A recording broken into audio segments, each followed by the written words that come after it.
शास्त्र के समर्थाचार्य श्री कुंकुन देव रचित ग्रंथादिरा समय सार पे स्वाध्याय चल रहा है। उसमें कर्ता कर्म अधिकार की समापन की ओर जा रहे हैं। इसके आगे अपने देखा 144 गाथा तक एक कर्ता कर्म अधिकार को देखा, और उसके बाद में दो कलश भी आए थे। 93 और 94 नंबर का कलश, उसमें जो 144 नंबर की गाथा में पक्षांतिक रात वही समय सार है, उसकी बात आई थी वो दो कलश में। अभी बाकी शेष पांच कलश बाकी है। अमृत चंद्र आचार्य के मतलब काव्य है, कलश है, उसको कुछ भी कह सकते हैं। उसमें पूरा 76 गाथा का अधिकार, कर्ता कर्म अधिकार, और उसमें 54 कलश है। वो सबका निचोड़ ये पांच कलश में दिया है। तो 95 से लेके 99 तक के जो पांच कलश है, उसमें ऐसा कह सकते हैं कि ये पूरे कर्ता कर्म अधिकार है, उसका समापन इस कलश में कर दिया है, और उसका जो निष्कर्ष है, सार है, वो इसमें समा दिया है। तो देखो उसमें पहले 95 नंबर का कलश है, कैसे शुरुआत करते हैं और उसको समापन करते हैं देखो। तो 95 नंबर के कलश है, उसमें दो बातें कही। उसमें एक तो कर्ता की पहचान कराई, कर्म की पहचान कराई। दूसरे नंबर में कहा कि अनादि से जो अज्ञान से कर्ता कर्म की प्रवृत्ति चलती हो, वो कब तक चलेगी, और उस कर्ता कर्म की प्रवृत्ति का अभाव कब होएगा, कि जिससे कर्म बंधन नहीं होएगा और संसार मिटेगा। वो दो बातें इसमें समाधि है इस कलश में।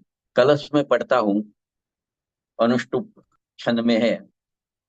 विकल्प कह परम कर्ता, विकल्प कर्म केवलम, न जातु कर्तु कर्मत्वम, सविकल्पस्य नश्यति। क्या कहते हैं देखो, पहले कर्ता बताते हैं कि विकल्प करने वाला करता है।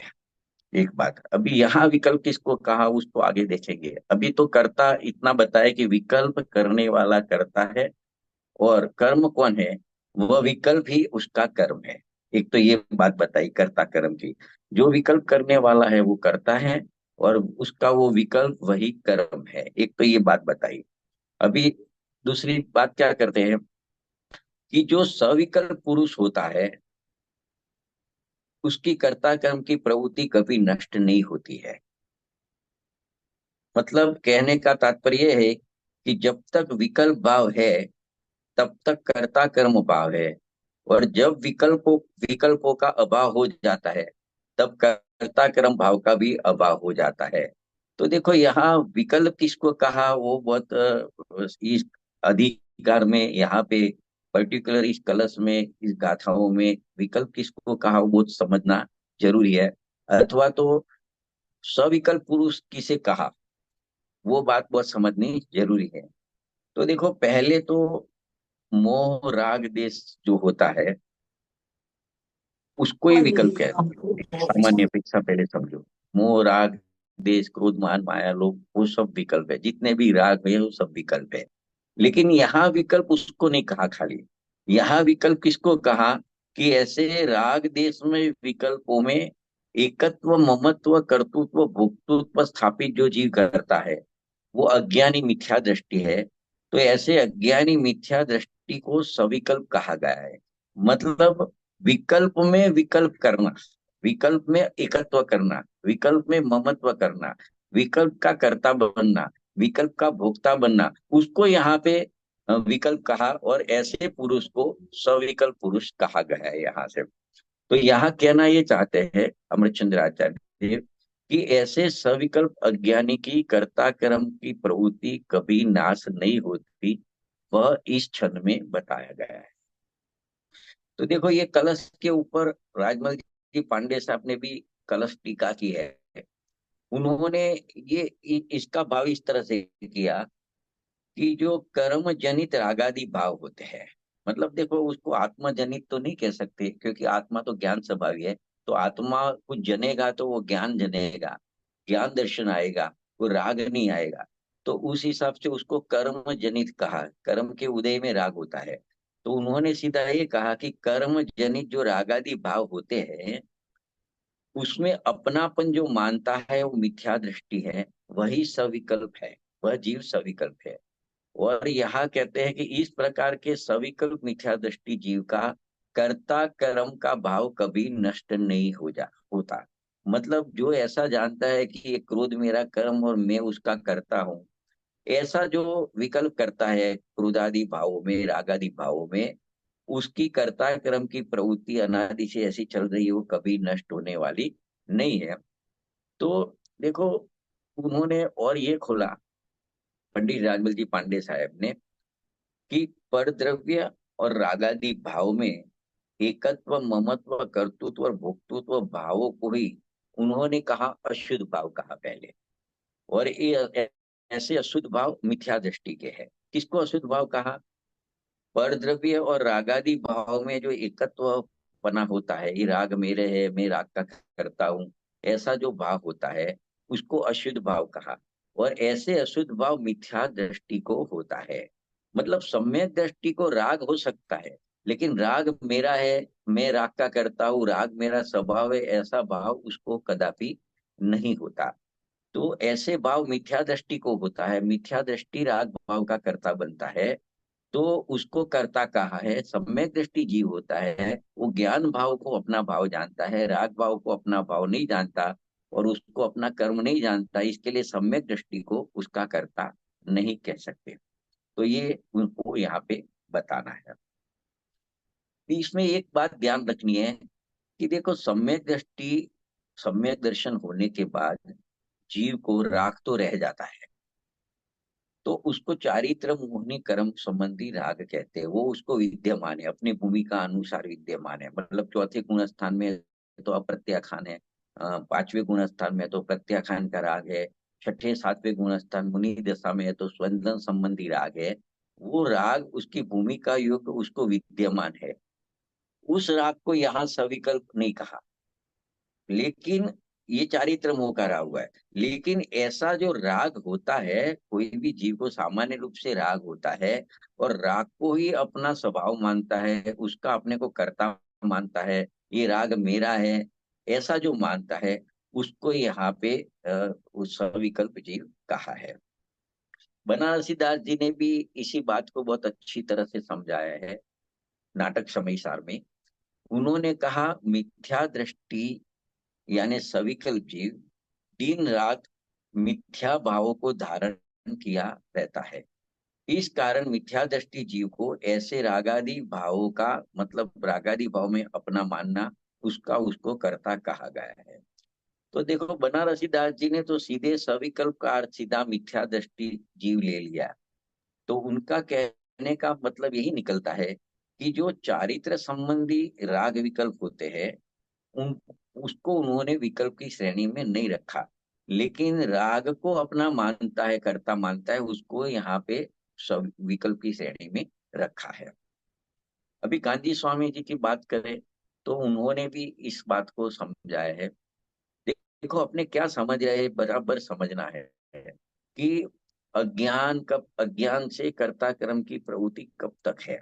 तो कर्ता कर्म की प्रवृत्ति यानी क्या, कि जो रागादि भाव होते हैं वो मेरा कर्म और मैं उसका कर्ता, ऐसा जो मानता है उसकी कर्ता कर्म की प्रवृत्ति अज्ञान से हुई, ऐसा यहाँ कहते हैं। और उसको कर्म बंधन होता है और उसको संसार का परिभ्रमण चालू रहता है, ये बात समझा रहे हैं। तो स्वामी जी उसी बात को किस प्रकार से समझाते हैं, देखो, अपने पहले अमृत चंद्र आचार्य को देखा, पंडित राजमल जी पांडे साहब का अभिप्राय देखा, उसके ऊपर बनारसी दास जी का समय नाटक में से देखा। अब ये सब के निचोड़ के रूप में कांजी स्वामी क्या कहते हैं, इसी बात को किस प्रकार से बताते हैं वो समझ रहे हैं। कि देखो, उन्होंने सविकल्प का अर्थ इस प्रकार किया कि जो जीव विकल्प सहित है उसका कर्ता कर्मपना कभी नष्ट नहीं होता। तो जो ऐसे विकल्प सहित है, कैसे विकल्प सहित है? विकल्प सहित है, लेकिन कैसे विकल्प सहित है कि ये विकल्प मेरा है, मैं विकल्प का करता हूं और विकल्प मेरा कर्म है, ऐसा जो विकल्प है उसको यहाँ पे विकल्प कहा। और वो ऐसे जीव की कर्ता कर्म की प्रवृत्ति अनादि से चल रही है। तो कहते हैं ऐसे जीव को जब तक ऐसी प्रवृत्ति उसकी चलेगी, ऐसी सविकल्प दशा चलेगी, तब तक उसको कभी भी सम्यक दर्शन की प्राप्ति नहीं होएगी। तो ये उसमें से उन्होंने उसका सार भी दे दिया। तो देखो इसको थोड़ा, इसमें से ये बात स्पष्ट हो जाती है कि यहाँ विकल्प का अर्थ मात्र विकल्प का उठना, यानी राग भाव का उत्पन्न होना, क्रोध भाव का उत्पन्न होना, मान भाव का उत्पन्न होना, माया लोभ का उत्पन्न होना, ऐसा नहीं है। लेकिन विकल्प में ममत्व बुद्धि अथवा कर्तृत्व बुद्धि होती है, उसको यहाँ पे विकल्प कहते हैं। मतलब उसको ऐसे भी कह सकते हैं कि मिथ्यात्व संबंधी जो विकल्प होता है उसको ही यहाँ पे विकल्प कहते हैं। मिथ्यात्व रहित के जो विकल्प होते हैं राग देश आदि के, उसको यहाँ अपेक्षित नहीं है, वो उसको यहाँ पे विकल्प में गिना नहीं है। तो यहाँ क्या कहते हैं कि एक परमे और जो राग आदि विकल्प है उसमें एकत्व ममत्व करने वाला, अथवा उस विकल्पों में, उस विकल्पों को उसको अपने को स्वयं को कर्ता मानने वाला सविकल्प कहा गया है। तो इतना इस 95 नंबर के कलश में कहा, और ये कलश यहाँ पे पूरा हुआ। अभी दूसरे कलश की बात करते हैं, 96 नंबर के कलश। तो देखो उसी बात को थोड़ी पुष्टि दे रहे हैं। 95, 96 और 97 तीन नंबर कलश का जोड़ा है। तीनों में एक ही बात, एक को दूसरे ने उसकी बात को पुष्ट किया है। तो अभी क्या कह रहे हैं 95 नंबर का कलश, तो अब 96 नंबर में कलश में क्या क्या कहते हैं कि जो ऐसे अशुद्ध भावों का करता है, मतलब सविकल्प दशा में है उसका कर्ता बनता है, वह ज्ञाता नहीं हो सकता। और जो अशुद्ध भावों का ज्ञाता होता है, रागादि भावों का ज्ञाता बनता है, वो उसका कर्ता नहीं हो सकता है। फिर से बोलता हूँ, जो ऐसे भावों का, रागादि भावों का कर्ता बनता है, वो रागादि भावों का ज्ञाता नहीं हो सकता। और जो रागादि भाव होते हुए उसका ज्ञाता बन के रहता है, वो उसका कर्ता नहीं हो सकता। ये 96 नंबर के कलश में कहा है। तो देखो इसमें एक ही बात को अलग अलग तीन तरीके से यही बात को समझ सकते हैं सामान्य अपेक्षा से। जो करता है वह मात्र करता ही है, और जो जानता है वो मात्र जानता ही है। मतलब रागादि भाव उत्पन्न होते हैं। अभी दो प्रकार के जीव हो सकते हैं। एक, ये समझता है कि मैं रागादि भाव को करता हूं, तो मात्र करता ही रहता है, उसका ज्ञाता नहीं बन सकता। और रागादि भाव होते हुए भी जो ये कहता है कि ये राग मेरे ज्ञान का गेय है, मैं उसको जानता हूँ, वो मात्र जानता ही है, वो उसका कर्ता नहीं बन सकता। ये तो नंबर वन हुई। क्या बात हुई? जो जानता है वह, जो करता है वह मात्र करता ही है, और जो जानता है वह मात्र जानता ही है। दूसरी बात, जो करता है वह कभी जानता नहीं, और जो जानता है वो कभी करता नहीं। दो बात हुई। तीसरी बात कि जो करता है वह ज्ञाता नहीं होता है, और जो ज्ञाता होता है वो करता नहीं होता। एक ही बात को तीन प्रकार से समझाइए। तो देखो इसको बनारसी, ये 96 नंबर का कलश है, उसको बनारसी दास जी ने भी ऐसे चौपाई छंद में कहा, करे कर्म सो ही करतारा, जो जाने सो जानन हारा, जो करता नहीं जाने सोई, जाने सो करता नहीं हुई। मतलब क्या कहते हैं, जो कर्म करे वह करता है, और जो जाने सो ज्ञाता है। जो करता है वह ज्ञाता नहीं होता, और जो ज्ञाता है वह करता नहीं होता। मतलब इसमें से क्या निष्कर्ष निकालना है कि ज्ञानी आत्मा जो होती है, जो ज्ञानी जीव होता है, वो पर पदार्थ और पर्याय में, पर पदार्थ संबंधी और पर्याय, अपनी पर्याय में जो रागादि भाव होते हैं, उसका वो सहज ही ज्ञाता दृष्टा रहता है, उसका कर्ता भोक्ता नहीं बनता। इस कारण उसको मिथ्यात्व संबंधी बंध नहीं होता। देखो पर्याय में जितने राग भाव है उतना बंध तो है, बिल्कुल नहीं ऐसा नहीं है, लेकिन वो उसका कर्ता भोक्ता नहीं बनता है, उसका ज्ञाता बनता है। तो एक मिथ्यात्व संबंधी जो बंध होता है, जो अनंत संसार का कारण है, ऐसा बंध सम्यक दृष्टि ज्ञानी धर्मात्मा को नहीं होता है। तो देखो इसको बहुत शॉर्ट में कांजी स्वामी ने समझाया है कि अज्ञानी जीव जो होता है उसको अपने पास एक मिथ्या मान्यता होती है, उसको इसके लिए उसको मिथ्या दृष्टि जीव भी कहते हैं अज्ञानी जीव को। वह ये मानता है कि राग मेरा कार्य है, और राग का मैं करता हूँ। और ज्ञानी क्या मानता है? ज्ञानी को क्या होता है? ज्ञानी को सम्यक दर्शन हुआ है, आत्मानुभव हुआ है, तो उसका ज्ञान स्वपर प्रकाशक है। तो वो अपनी स्वपर प्रकाशक शक्ति द्वारा राग को भी जानता है और स्वयं अपने को भी मात्र जानता ही है। तो उसको कहते हैं वो ज्ञाता ही है। कथनचित जानना और कथनचित करना ऐसा ज्ञानी के पास नहीं होता है। उसकी स्व पर प्रकाशक शक्ति में स्व में वो अपने को भी जानता है और पर प्रकाशक में राग को भी जानता है। उसका कर्ता बनता नहीं है।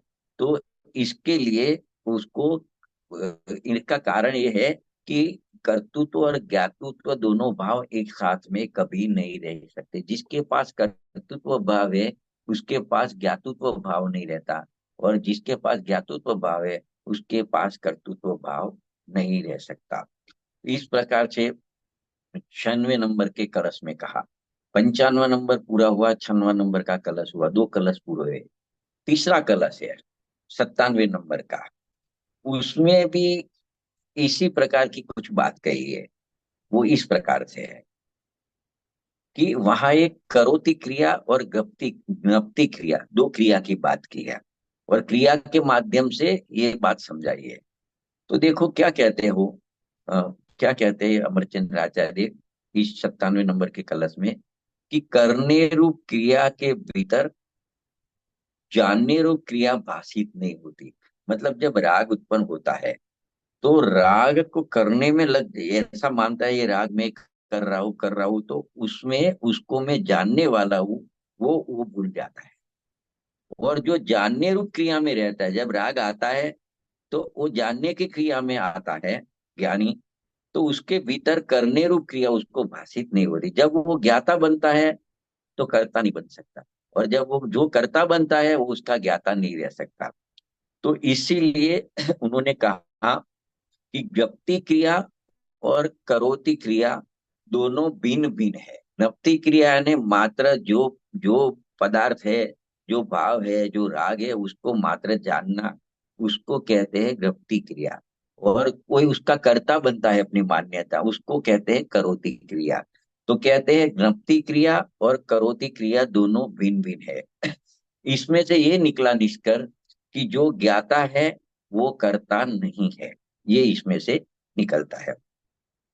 पंडित राजमल जी पांडे ने भी ज्ञप्ति क्रिया और करोति क्रिया को समझाया है। उन्होंने अपनी भाषा में समझाया है।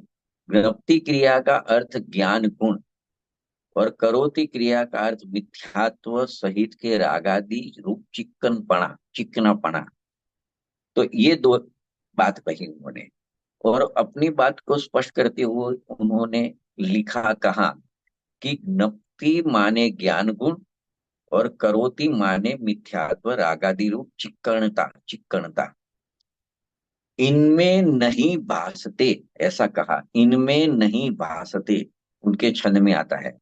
मतलब सम्यक दृष्टि जीव को ज्ञप्ति क्रिया में ये मिथ्यात्व रागादि रूप चिक्कणपना उनको उनमें एक पना नहीं लगता।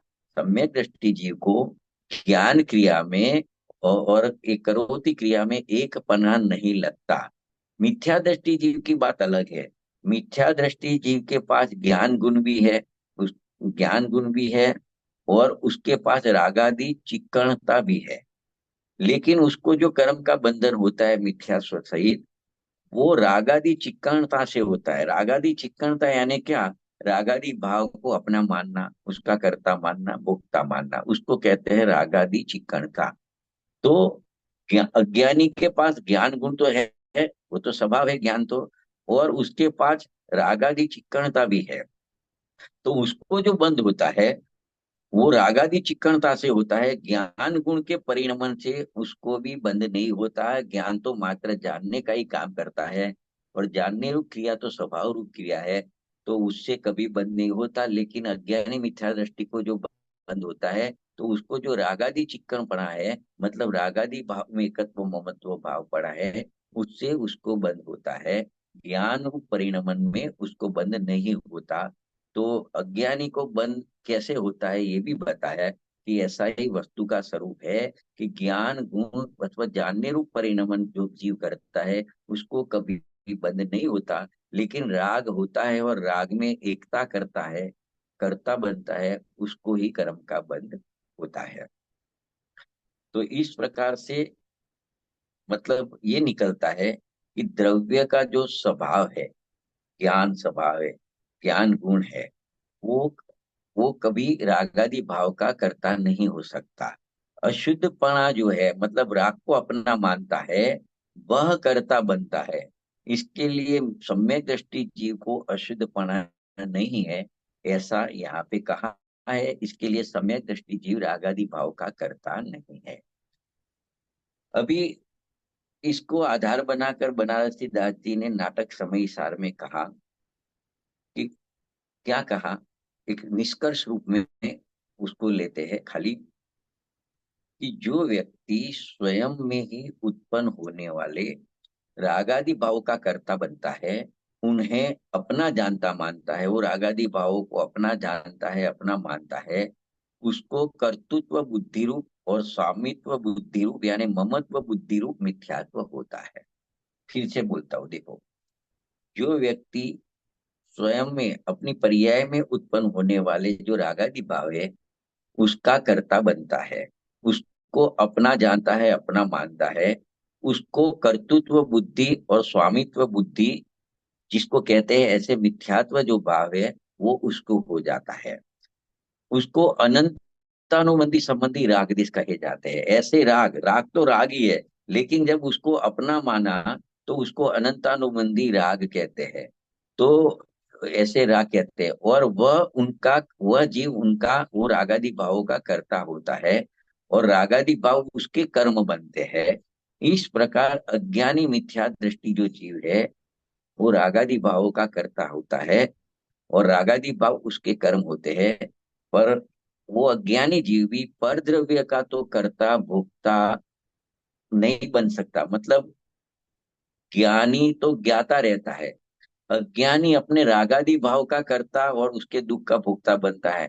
लेकिन ज्ञानी होवे कि अज्ञानी होवे, परद्रव्य जो है, जड़ है, पुद्गल है, उसका परद्रव्य का कर्ता भोक्ता ज्ञानी अज्ञानी कोई भी नहीं बन सकता। एक बात ये हो गई कि अज्ञानी की मर्यादा कहाँ तक है कि वो अपने पर्याय में उत्पन्न होने वाले रागादि भाव के साथ एकत्व ममत्व करता है, उसका कर्ता भोक्ता बनता है। लेकिन परद्रव्य का, राग का निमित्त जो परद्रव्य है, उसका कर्ता भोक्ता कभी नहीं बन सकता। अभी देखो, सम्यक दृष्टि की बात करें कि सम्यक दृष्टि को जो रागादि भाव होता है तो उसको अनंतानुबंधी राग तो होता नहीं है, मिथ्यात्व भी नहीं है। अभी उसको अप्रत्याखान हो सकता है, राग प्रत्याखान का हो सकता है, स्वंदलन संबंधी राग हो सकता है। लेकिन वह सम्यक दृष्टि जीव ये राग का कर्ता नहीं बनता, वही रागी भाव को अपना नहीं मानता। इस कारण सम्यक दृष्टि जीव को वह रागादि भावों में कर्तृत्व बुद्धि और ममत्व बुद्धि रूप अज्ञान नहीं होता, उनको मिथ्यात्व भाव नहीं होता, उसको अनंतानुबंधी का राग नहीं है। इस कारण वह सम्यक दृष्टि जीव अपने उत्पन्न हुए हुए अप्रत्याखान आदि रागादि भावों का कर्ता भी नहीं होता, और इसके लिए उसको तत्संबंधी बंध भी नहीं होता है।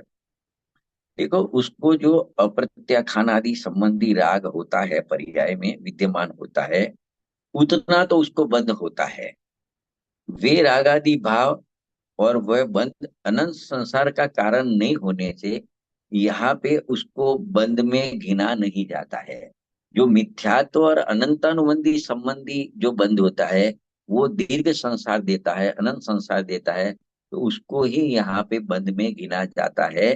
जब मिथ्यात्व निकल जाता है, अनंतानुबंधी संबंधी राग निकल जाता है, बाकी का जो भूमिका में, समेत्व की भूमिका में जो जो राग आता है, जब तक पूर्ण वितराग दशा नहीं हुए तब तक उसको अल्प बंद होता है, जितना राग है उतना। लेकिन उसको यहाँ पे बंद में नहीं गिना गया है, क्योंकि जब इतना सब खत्म हो गया तो ये अल्प संसार होता है वो तो खत्म होने वाला है।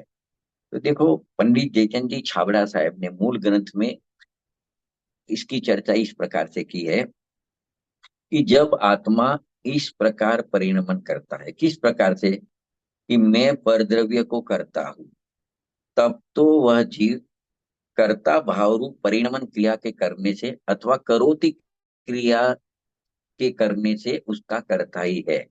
और जब इसके अलग प्रकार से परिणमन करता है, विरुद्ध प्रकार से, कि मैं परद्रव्य का कर्ता नहीं हूं, मैं परद्रव्य को जानता हूं, तब वो ज्ञाता भाव रूप परिणमन करने से अथवा ज्ञप्ति क्रिया करने से वो ज्ञाता ही है। तो देखो, मिथ्या दृष्टि की बात बताई, वह मैं परद्रव्य को करता हूँ ऐसी मान्यता करता है, तो कर्ता भाव रूप परिणमन क्रिया, तो उसको करोति क्रिया करता है। और जो ये कहता है, यह मानता है कि मैं परद्रव्य को मात्र जानता हूँ, उसको ज्ञाता रूप परिणमन होता है, उसको गप्ति क्रिया कहते हैं, तो वो उसका ज्ञाता ही है। तो इस प्रकार से पंडित जयचंद जी छाबड़ा साहब ने समझाया।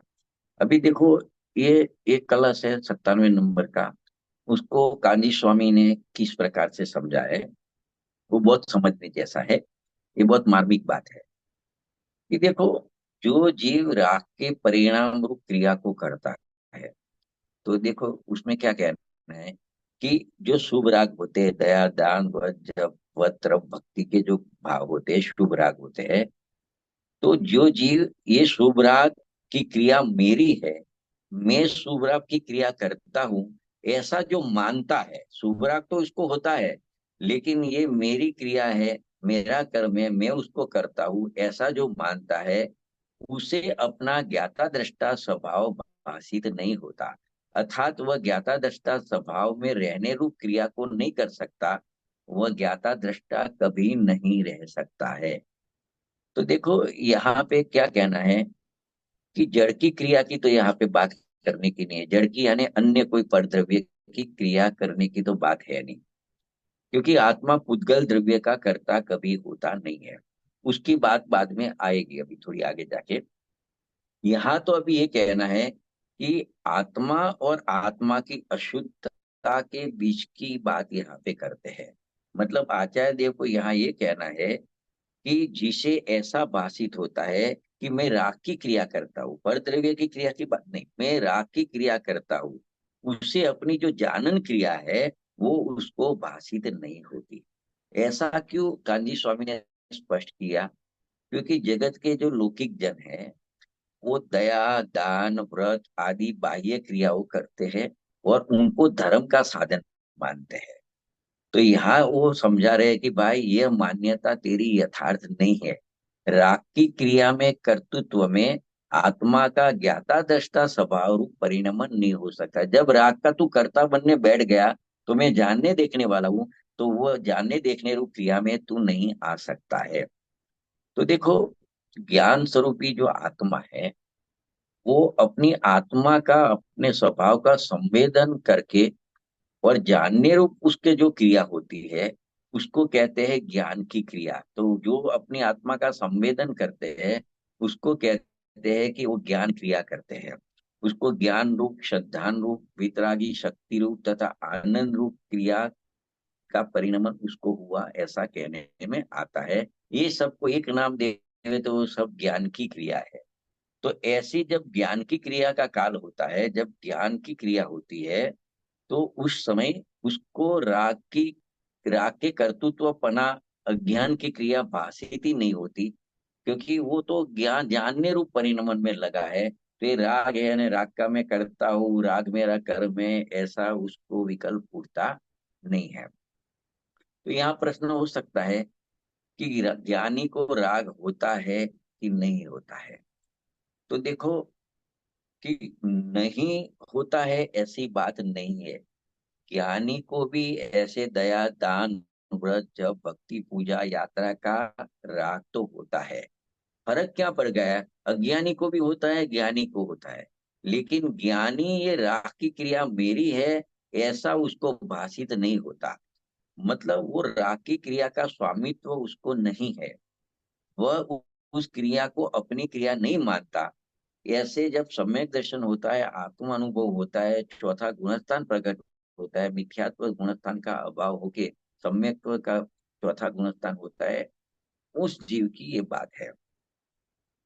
वह ऐसी राग की क्रिया को अपनी क्रिया नहीं मानता, तो वो जानता है कि मेरा पुरुषार्थ बहुत हीन है, इसके लिए ऐसा अल्प राग की रचना मेरे में होती है, लेकिन वह क्रिया मेरी, मैं उसका कर्ता, ऐसा सम्यक दृष्टि कभी नहीं मानता है।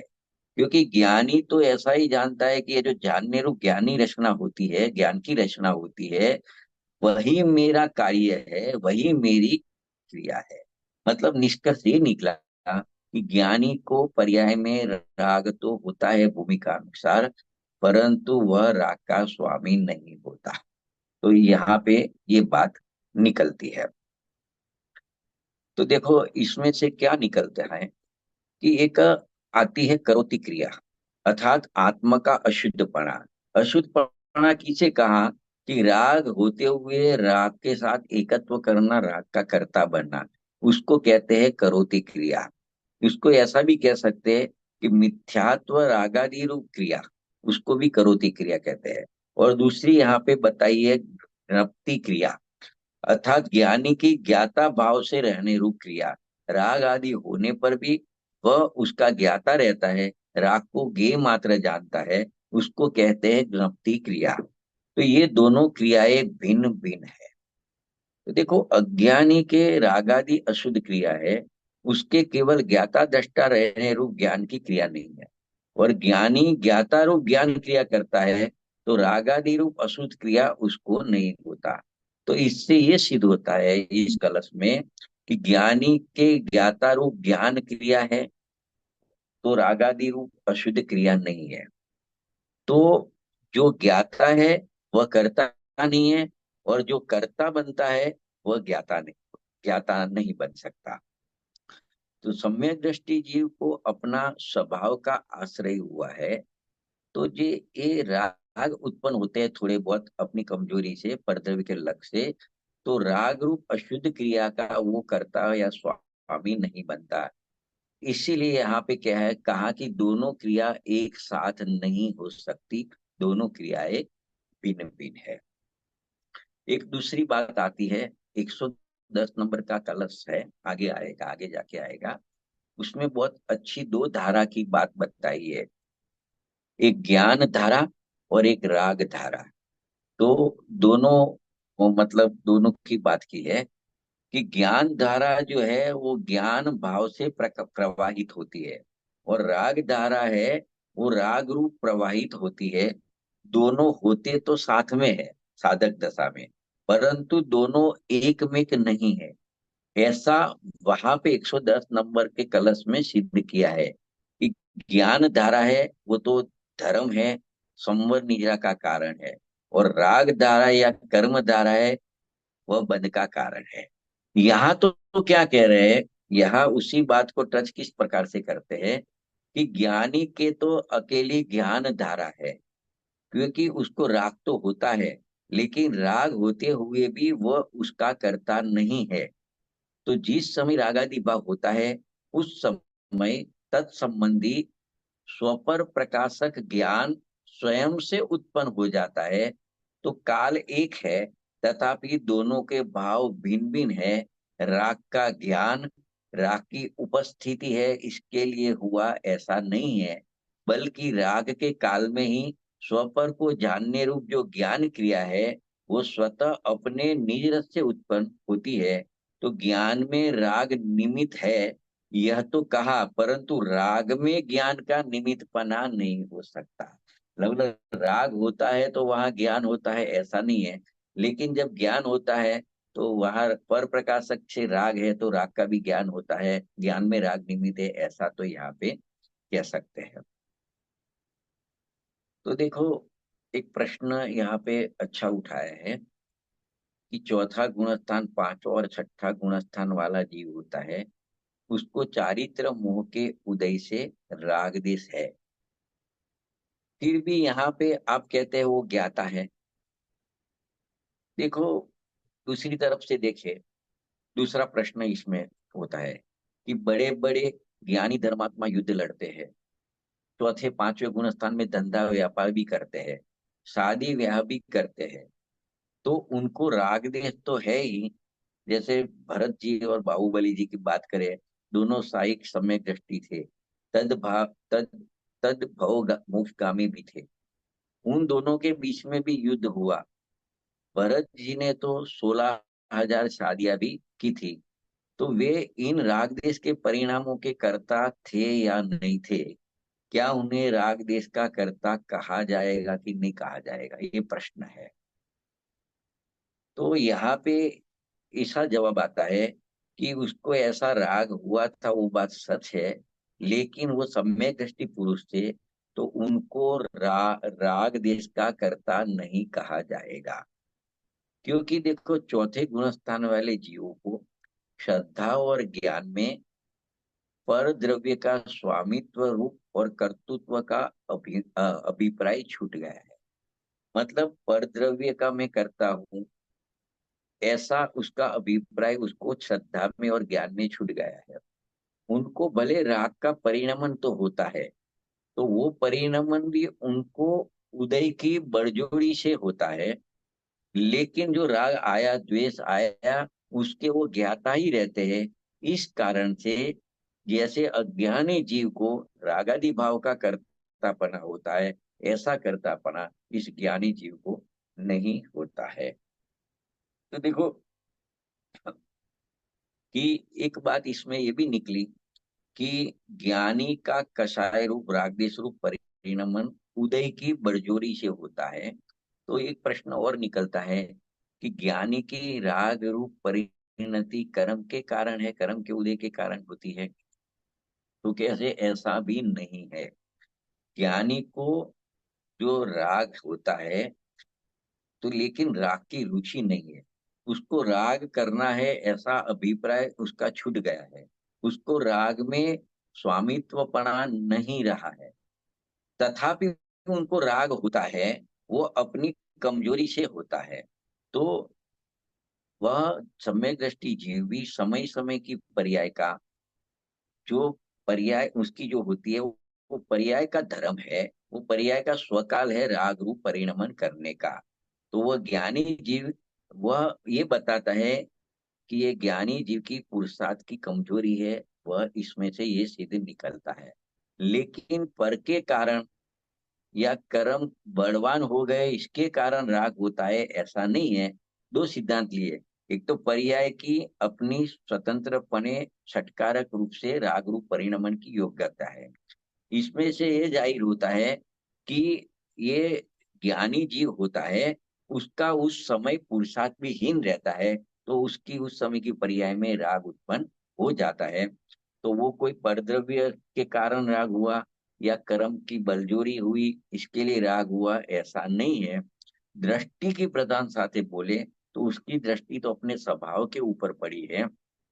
इसके लिए कहते हैं उसका जो राग परिणमन है, वो अपना स्वभाव ने विभाव है, तो वो पुद्गल का परिणमन है, ऐसा दृष्टि की प्रधानता में कह दिया जाता है। और उसी को यहाँ उदय की बलजोरी से होता है, ऐसा कहने में आता है। बाकी ज्ञानी को निमित्त की बलजोरी अर्थात पुरुषार्थ की कमी के कारण राग रूप परिणमन होता है, तो उसका किंचित फल भी उसको मिलता है, नहीं मिलता है ऐसा नहीं है। तो उसको जो कर्म की स्थिति पड़ती है और अनुभाग पड़ती है, वो बहुत अल्प पड़ती है। तो वो अल्प बंध लंबे संसार का कारण नहीं होता है, वो अल्प संसार का कारण होता है। बाकी राग नहीं है ऐसा भी नहीं है, और राग है तो उससे बंध नहीं होता है ऐसा भी नहीं है। और जितना बंध होता है, राग होता है, उतना उसको दुख भी होता है। तो इस प्रकार से इसको ये अपने 95, 96 और 97 नंबर तीन कलश में ये अपने इतनी बातें की। अभी देखो तीनों कलश का 2 2 मिनट में या 5 लाइन में निष्कर्ष बता देते हैं। मतलब ऐसे देखे तो पूरे कर्ता कर्म अधिकार का निष्कर्ष ये 95, 96 और 97 नंबर के कलश में आ जाता है। देखो ये तीन कलश में क्या कहा कि रागादि विकारी भाव पर्याय में उत्पन्न होते हैं, ज्ञानी होए या अज्ञानी हुए। ज्ञानी की जब तक छद्मस अवस्था है, अधूरी दशा है, पूर्ण केवली नहीं हुआ, तब तक उसको भी राग होता है और अज्ञानी को भी राग होता है। अभी क्या कहता है, अभी खाली 3 4 बात याद रखनी है, पूरा डिस्कस किया उसमें। कि रागादि विकारी भाव में कर्तृत्व बुद्धि होती है, उसके कारण मिथ्या दृष्टि जीव को उस रागादि भाव का कर्ता कहा है। लेकिन लेकिन सम्यक दृष्टि की बात करें तो उसको जो रागादि भाव होते हैं, उस रागादि भाव में कर्तृत्व बुद्धि नहीं होती है।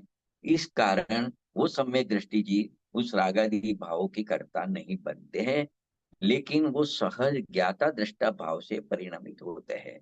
राग आता है तो भी वो जानने देखने रूप परिणमन करते हैं, उसका कर्ता नहीं बनता है। तो इसमें से क्या निकला कि मिथ्या दृष्टि जीव तो रागादि भाव के कर्ता धर्ता होते हैं, और सम्यक दृष्टि जीव सहज ज्ञाता दृष्टा रहते हैं। यही कारण है कि मिथ्या दृष्टियों को अनंत संसार के कारणभूत मिथ्यात्व आदि कर्मों का बंध होता है, और सम्यक दृष्टि जीवों को ऐसा बंध नहीं होता है। तो ये 95, 96 और 97 नंबर के गाथा में 3 पॉइंट है जो निष्कर्ष रूप में अपने चर्चा की।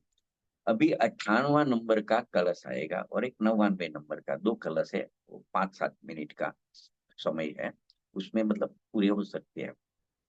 जो मेन बात थी होते 3 कलश में आगे पूरे कर्ता कम अधिकार में जो निष्कर्ष रूप करना था वो इसमें कह दिया। अभी देखो 98वें नंबर में कलश में आचार्य देव आश्चर्य व्यक्त करते हैं। उनका कहना है कि जब ऐसी स्थिति है तो फिर न जाने यह मोह क्यों नाचता है, मोह क्यों खड़ा हो जाता है जीव को। मतलब कैसी स्थिति है, तो देखो स्थिति इस प्रकार से बताइए। कलश को नहीं पढ़ते हैं, डायरेक्ट उसका अर्थ श्लोकार्थ पढ़ते हैं। निश्चय नहीं से, ये वस्तु स्थिति बताते हैं, निश्चय नहीं से न तो कर्ता कर्म में है और न कर्म कर्ता में होता है। इस प्रकार परस्पर दोनों का निषेध किया जाए तो फिर अभी आश्चर्य की बात आती है, जब दोनों भिन्न भिन्न है, दोनों एक में नहीं है, तो फिर कर्ता कर्म की क्या स्थिति होगी, अर्थात जीव और पुद्गल के कर्ता कर्म कदापि नहीं हो सकता है। तो ज्ञाता सदा ज्ञाता ज्ञाता में ही है और कर्म सदा कर्म में ही है। यद्यपि वस्तु की ऐसी स्थिति एकदम प्रकट है, तथापि अरे यह मोह नेपथ्य में यानी पर्दे के पीछे अत्यंत वेग पूर्वक क्यों नाच रहा है। मतलब जीव और पुद्गल में कर्ता कर्म पणा कदापि नहीं हो सकता है। ज्ञाता ज्ञाता रूप रहता है, कर्म कर्म में रहते हैं, मतलब रागादि भाव में रहते हैं। ऐसी तो स्थिति एकदम स्पष्ट है, फिर भी ये मोह क्यों नाच रहा है। तो ऐसा एक आश्चर्य व्यक्त किया है। तो बनारसी दास जी ने समय सार नाटक में उसको इस तरह से लिया है कि इस जगत के जितने पदार्थ है वो अपने अपने में परिणमन कर रहे हैं, अपने अपने में विकसित हो रहे हैं। फिर भी मोह की मार से विकल लोग ऐसा कहते हैं कि जीव जड़ कर्म का करता है। तात्पर्य ये है कि जीव को जड़ कर्म का कर्ता कहना वही मोह में नाचना है। मोह नाचता है, इसका अर्थ बनारसी दास जी ने समय सार नाटक में किया कि सब जीव और पुद्गल अपने अपने स्वभाव में परिणमित होते हैं। फिर भी जो जीव ऐसे भी है, वो कहते हैं कि जीव कर्म का करता है, जड़ कर्म का करता है। तो ये कर्म का कर्ता जो मानता है ना, वही उसका मोह में नाचना है। पंडित जयचंद जी छाबड़ा साहब ने भी उसको इस प्रकार से इसका निष्कर्ष निकाला 98 नंबर का कलश का, कि देखो जो कर्म है ज्ञानावरण आदि 8 कर्म, वो तो सब पुद्गल है, कर्म तो पुद्गल है। ऐसे तो द्रव्य दृष्टि से देखे तो राग आदि भाव भाव कर्म भी पुद्गल है। तो कर्म तो पुद्गल है, जीव को उसका कर्ता कहना वो असत्य है, वो सही बात नहीं है, असत्य है। क्योंकि उन दोनों में अत्यंत भेद है। न तो जीव पुद्गल में है और न पुद्गल जीव में है, तो फिर उसमें कर्ता कर्म भाव कैसे हो सकता है। इसलिए जीव तो ज्ञाता ही है, सो ज्ञाता ही है, वह पुद्गल कर्मों का कर्ता नहीं है। और जो पुद्गल कर्म है वह पुद्गल ही है, वो ज्ञाता का कर्म कभी नहीं हो सकता है। तो आचार्य देव खेद पूर्वक कहते हैं, मतलब कि इस प्रकार प्रगट भिन्न द्रव्य है, तथापि मैं करता हूँ और यह पुद्गल मेरा कर्म है, इस प्रकार का अज्ञानी का मोह क्यों नाच रहा है। तो ये 98 नंबर का कलश चल रहा है। तो स्वामी जी भी उसको इस प्रकार से स्पष्ट करते हैं कि बहुत अच्छी स्वामी जी ने बात की है कि देखो, जो रागादि विकल्प होते हैं वो अपने स्व समय में अपनी पर्याय की, उस समय की पर्याय की योग्यता से रागादि विकल्प होते हैं। अभी देखो, अज्ञानी क्या कहता है कि ये रागादि भाव को मैं करता हूं, ऐसा कर्तृत्व रूप मिथ्यात्व भाव से परिणमित होता वहां जीव उसका कर्ता कहा जाता है। एक बात तो हुई, वह कर्ता जीव भी खरेखर तो जड़ कर्मों को नहीं करता है, और जड़ कर्म उसका कार्य कभी नहीं हो सकता है, क्योंकि जड़ कर्मों का कर्ता कभी चेतन नहीं हो सकता है। देखो, एक अपेक्षा से कहे तो आत्मा अपने अशुद्ध परिणमन का तो करता है, लेकिन जड़ कर्मों का करता नहीं है। जब परद्रव्य से भिन्न कराना है तो वो परद्रव्य का कर्ता नहीं बन सकता, अपने रागादि भावों का कर्ता बन सकता है, कह सकते हैं उसको। जैसे कि बाई रोटी बनाती नहीं है, मतलब देखो, क्योंकि लोट में जो आटे में से रोटी बनती है, तो वो आटे में से बनी है तो आटा उसका करता है, और जो रोटी बनी उसका कर्म है। तो बाई का जीव क्या करता है, उसका आत्मा तो राग कर सकता है कि भाई रोटी बनानी है, ऐसा राग कर सकता है। तो इस प्रकार से यहाँ कहते हैं कि राग का तो कर्ता जीव बन सकता है, लेकिन कर्मों को बांध नहीं सकता, कर्मों को कर्ता नहीं बन सकता। क्योंकि जड़ कर्म जो बनते हैं, कारमान वर्गना के पुद्गल परमाणु कर्म रूप होते हैं, वो पर्याय के कर्ता वो जड़ कर्म पुद्गल परमाणु ही है, चेतन उसको नहीं कर सकता है। ऐसी स्थिति में कर्ता कर्म संबंध दोनों के बीच में कैसे हो सकता है। ये क्यों बता रहे हैं कि लौकिक जन ऐसा मानते हैं कि जड़ कर्म का कार्य जीव कर सकता है, परंतु ऐसा उसका मानना उसका भ्रम है।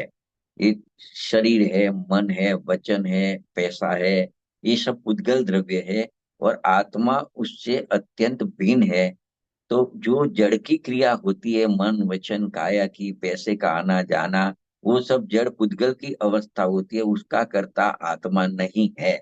ये धन दौलत कमाना, मकान बनाना आदि कार्य आत्मा के नहीं है। अज्ञानी द्वारा ऐसा करना है, पैसा कमाना है, ऐसा बोलना है, ऐसी राग देश रूप मिथ्यात्व आदि का जो अज्ञान भाव होता है, तो वो अज्ञानी करता है, तो उसको उसका कर्ता कहा जाता है। तो ये तो अज्ञानी की बात हुई। तो आचार्य कहते हैं कि जो ज्ञाता होता है, ज्ञानी होता है, ज्ञाता सदा ज्ञाता में ही है, और कर्म सदा कर्म में ही रहता है। जब पर से कर्तृत्व की बुद्धि छूट जाती है, तब मैं ज्ञाय हूं, ऐसे ज्ञाता पने की दृष्टि उसकी खिल जाती है। तो इस प्रकार से यहाँ पे कहते हैं कि देखो, जब सम्यक दर्शन जीव को प्रकट करना होता है, तो पर द्रव्य की किसी की प्रकार की सहायता उसको जरूरत पड़ती नहीं है, उसको कोई भी व्यवहार की भी अपेक्षा रहती नहीं है। ऐसी वस्तु स्थिति की मर्यादा है, क्योंकि सम्यक दर्शन जीव का कार्य है, का कर्ता जीव है, वो कर्म उसको सम्यक दर्शन करा नहीं सकता है। तो कहते हैं कि ऐसा इतनी भिन्नता है, तो फिर नेपथ्य में यानी पीछे पीछे ये मोह क्यों नाच रहा है। तो आचार्य देव को इसका आश्चर्य होता है। तो देखो, इस प्रकार से तो 58 नंबर के कलश में बताया।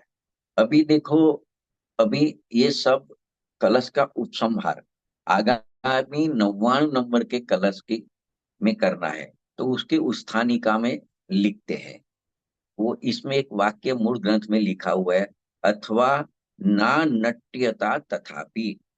तो देखो, अभी वो कलश के आगे 99 अंतिम कलश आता है कि मोह नाचता है तो नाचे तो भी, बस इतना है, मोह नाचता है तो नाचे तो भी। ऐसा कह के आचार्य भगवान को क्या कहना है कि मोह नाचता हो तो भले नाचे, पर उसके वस्तु की स्थिति में तो कोई अंतर पड़ने वाला नहीं है। क्योंकि वस्तु की स्थिति तो जो है सो है। मतलब क्या है, जब ज्ञान ज्योति के जलने प्रकट होने पर सब कुछ सहज हो जाता है, ज्ञान ज्योति जब प्रकट होती है तो क्या नहीं होता है। तो यहाँ पे अज्ञानी को साइड में करके जब अपने आत्मा का आश्रय लेता है तो उसको ज्ञान ज्योति प्रकट होती है। तो ये मोह भले नाच रहा था अभी तक, अभी मोह रहने वाला नहीं है, ऐसा कहने वाला है।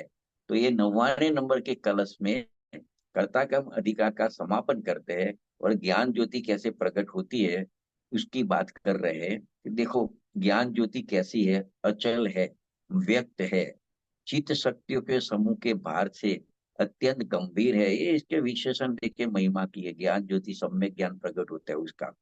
यह ज्ञान ज्योति अंतरंग में उग्रता से इस प्रकार जाज्वल्यमान हुई कि जो आत्मा अज्ञान अवस्था में कर्ता होता था रागादि भावों का, वह अब ज्ञान ज्योति प्रकट होने के बाद उसका कर्ता नहीं होता है।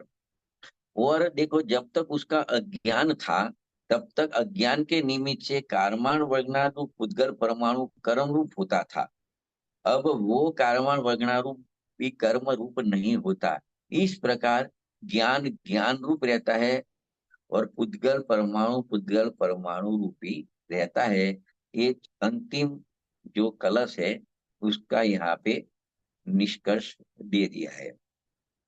तो देखो अभी अंतिम समापन की बात करते हैं कि कर्ता कर्म अधिकार शुरुआत हुआ था।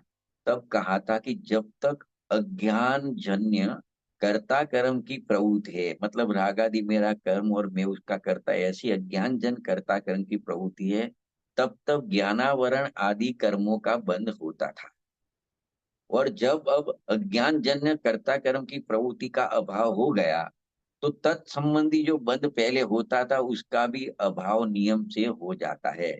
इस बात को अनेक युक्ति आगम प्रमाण एवं अनुभव के आधार पर सिद्ध करके अधिकार के अंत में अभी उपसंहार कर रहे हैं।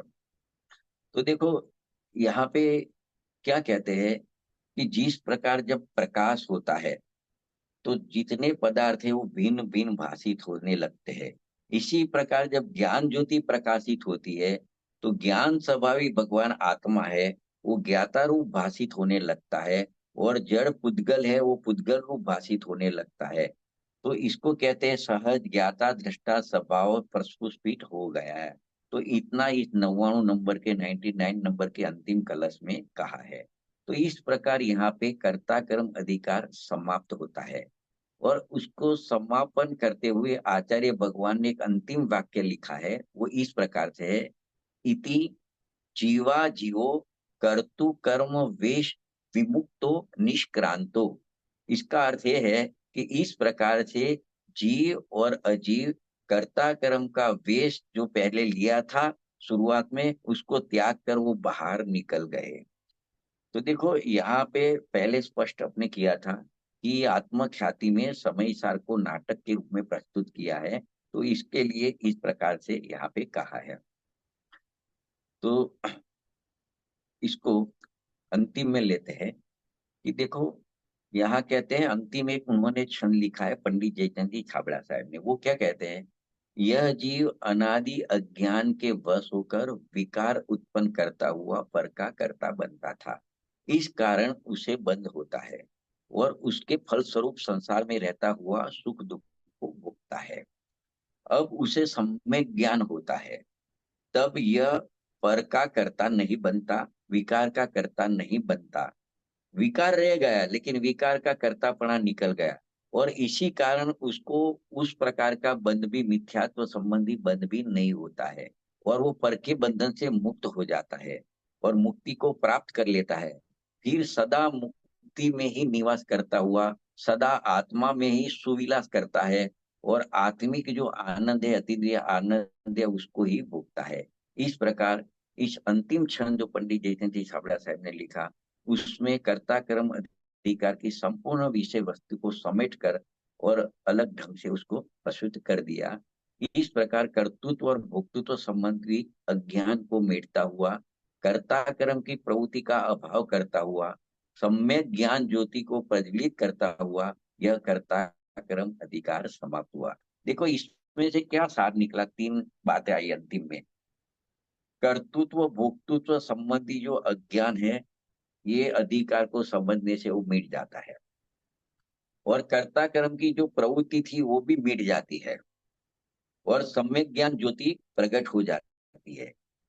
तब ऐसा हुए तब अपना कर्ता कर्म अधिकार समाप्त होगा। नहीं तो इसको बार बार पढ़ना पड़ेगा कि अनादि से जो अज्ञान रूप प्रवृत्ति कैसे अज्ञानी की चल रही है, कि ये रागादि मेरा कर्म और मैं उसका कर्ता, तो तब तक उसको बंद भी चल रहा है।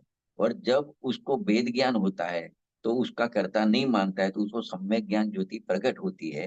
फिर उसकी कर्ता कर्म की प्रवृत्ति मिट जाती है, उसकी निवृत्ति हो जाती है। तब कर्ता कर्म अधिकार समाप्त असली में तो होएगा। तो इस प्रकार से अपना स्वाध्याय आज का पूरा भी होता है। अभी अगले स्वाध्याय में अपने एक नया अधिकार शुरू करेंगे, पुण्य और पाप अधिकार, गजब का अधिकार। जैसे कर्ता कर्म अधिकार अन्य कोई ग्रंथों में नहीं है, पुण्य पाप अधिकार की, पुण्य पाप की बात तो सब ग्रंथों में आती है, लेकिन यहाँ कुन आचार्य देव ने, अमृत चंद्र आचार्य देव ने जिस ढंग में समझाया है पुण्य पाप को, वो समझना बहुत जरूरी है। बहुत छोटा अधिकार है, बहुत कम कलश और कम गाथाएं है, लेकिन बहुत बढ़िया है। उसको अगले स्वाध्याय में उसको लेंगे। यहाँ पे अपने विराम लेते हैं।